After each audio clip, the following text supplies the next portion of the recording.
He did take 8th last year, and I know he had some heavy expectations for improving. In fact, he qualified for this event with a second-place finish earlier this month, and he had said he was saving his best for the Olympia stage.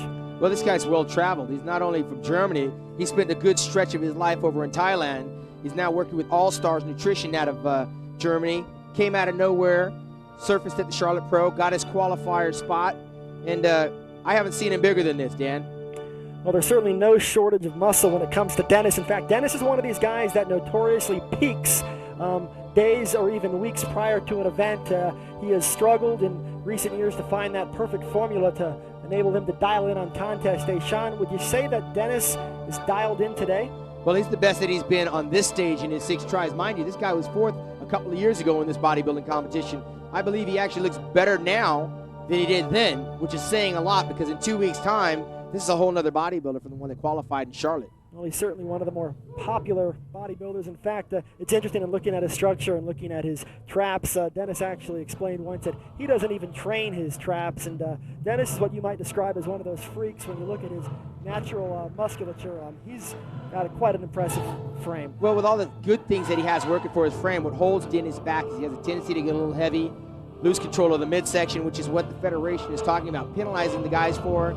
He's got relatively high lats, but he's got such a broad shoulder base that it actually makes his waist taper a little, the illusion of having it look smaller. And he weighs in today at about 255 pounds on a 5'8" frame. He's 36 years old, and he's got one professional win to his credit. That was the 2001 Hungarian Pro, and I know there was a lot of people who felt like Dennis had seen his better days, but I know he ain't ready to give up. Well, Dennis is one of those guys notorious for posting his pictures as he counts down to the Olympia on the internet. And on the internet, the guy looks like Mr. Olympia, notoriously misses his peak on the stage.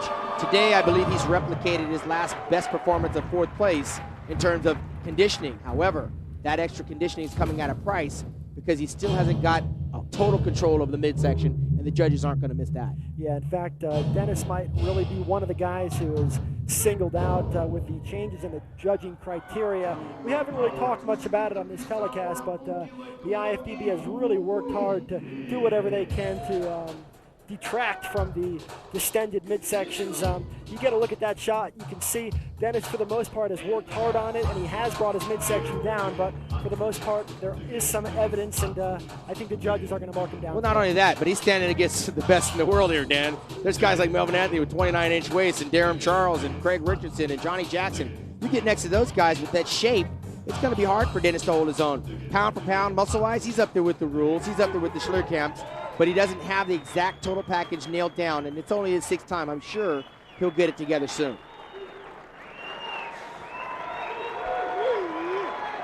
Dennis James, by way of Germany, bringing the beef. The pride and precision of Dennis James. Our next competitor is from the Dominican Republic.